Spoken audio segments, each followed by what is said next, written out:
This right here is my favorite two-stroke oil. It's actually a snowmobile oil, but this is what it looks like mixed, and it runs great in all my saws. I've had no issues, and in all honesty, I find that has better film strength, and it actually sticks around in the crankcase longer than the actual two-stroke oils that are made for chainsaws.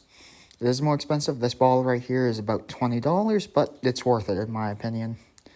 $20 for oil is cheaper than rebuilding a saw, especially one that's ported. Thank you.